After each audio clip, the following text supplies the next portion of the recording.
ئەوروپا دووگیانە بە دەوڵەتێکی ئیسلامی، ڕۆژێک دێت ئەو منداڵی دەبێت. عوسمانیەکانیش دووگیانن بە وڵاتێکی ئەوروپی، ڕۆژێک دێت ئەویش سکەکەی دادەنێت.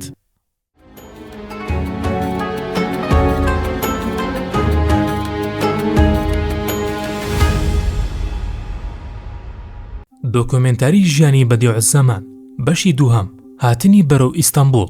پێش ئەوەی دەست پێ بکەین بڵاوکردنەوەی ئەم ڤیدیۆیە فرامۆش مەکە هەتا زۆرترین کەس لە ژیانی ئەم زاتە مەزنە سوودمەند بن.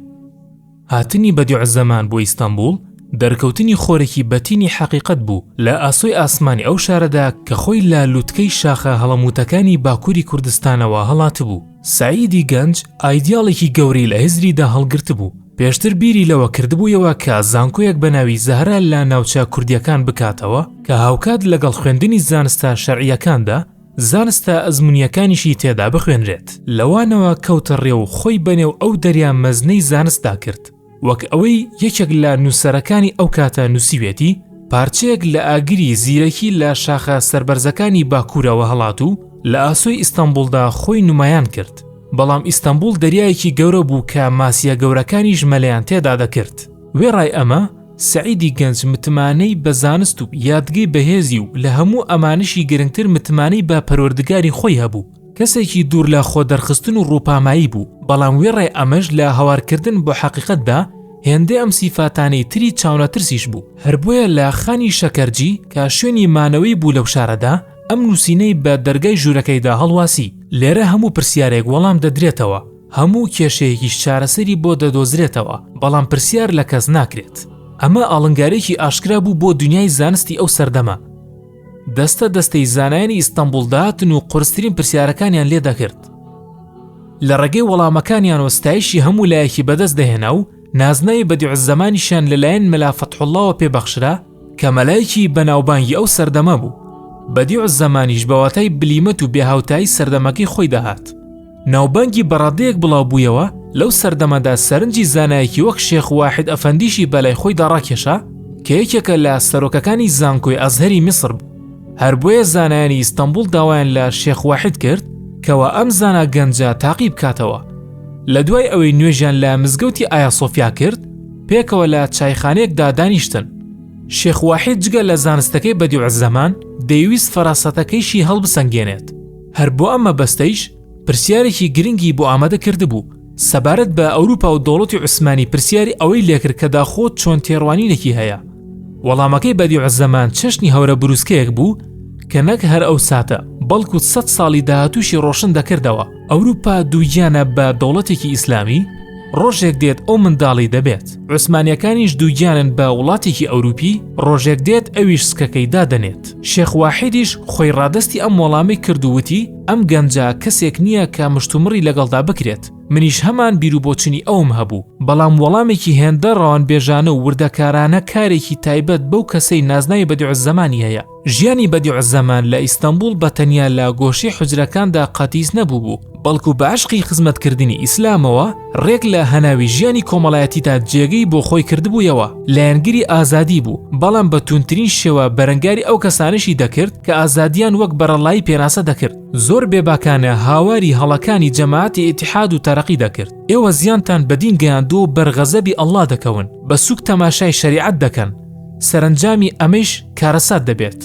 لە ڕێگەی نووسینەکانی بەدیعوزەمانەوە هەزاران مرۆڤ بەرەو ئیتیحادی محەممەدیە ڕایان دەکرد. وتارەکانی دەستا و دەستیان پێدەکرا، هەردەم هاواری ئەوەی دەکرد کە سیستەمی پەرلەمانی بەتەنیا لە بازنەی شەریعەتدا ڕزگاری بۆ مرۆڤەکان دەهێنێت. ئاماژەی بەوە دەکرد کە گەر لە ڕێگەی شەریعەتەوە جێبەجێ نەکرێت، ئەوە سیستەمی پاشایەتی دەگۆڕێت بە سیستەمێکی چەوسێنەری تر. هەر لەو ڕۆژگارەوە هەواڵی ڕۆژە تاریکەکانی داهاتووی دەدا. گۆڕەپانی سێلانیک. ڕۆژێکیان بەدیعوزەمان چووە سەر یەکێک لە باڵکۆنەکانی سێلانیک و بەم شێوەیە هاواری ئازادی کرد. ئەی ئازادیەکانی ناوبازنەی شەریعەت، بەدەنگێکی وەها ناوازە و سەرسوڕهێنەر و مژدەبەخش بانگێشتمان دەکەیت؟ تەنانەت کوردێکی وەک منیشت لە خەوی غەفڵەت بێدار کردووەتەوە. گەر تۆ نەبوویتایە من و هەموو گەلەکەم لە زیندانی دیلەتیدا دەماینەوە. ئەو هەردەم ئەم بێداربوونەوەی بە زیندووبوونەوەی پاش مەرگ دەچواند. مژدەی ئەوەی دەدا کە شارستانیەتە دێرینە نێژراوەکانی ئاسیا و باڵقانەکان سەر لە نوێ زیندوو دەبنەوە. هەر بۆیە بانگێشتی گەلەکەی دەکرد: ئەی ڕۆڵەکانی نیشتیمان، بە هەڵە ڕاوەی چەمکی ئازادی مەکەن هەتا لە دەستمان دەرنەچێت. ئازادی بەتەنە لە چوارچەوەی ئادابەکانی شەریعەت و ئەخلاقە جوانەکاندا فەرەهەم دەبێت. با ئێمەش بڕێنە ناو ئەو بازنەیەوە. لە هەنگاوی یەکەمدا دەبێت دڵەکان ئاوێتەی یەکتر بن، لە هەنگاوی دووەمیشدا خۆشەویستی میلەت فەرەهەم بکرێت، لە سێهەمیشیاندا پەروەردە، لە چوارەمیشیاندا کارکردنی مرۆڤانە، لە پێنجەم هەنگاویشدا وازێنان لە ڕێسوایی و کردارە ناشرینەکان.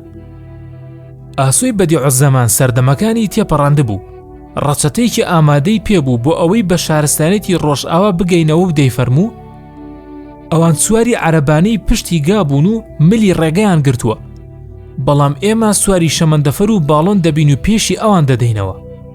شمشێری ئەو بریتی بوو لە بەڵگە یەکلاکەرەوەکان، ئامانجیشی بریتی بوو لە بەرزکردنەوەی ناوی ئەڵڵا هەردەم دەیفەرموو: ئێمە فیدایەکانی ڕێگەی خۆشەویستین، کاتمان بۆ دوژمنایەتی نییە.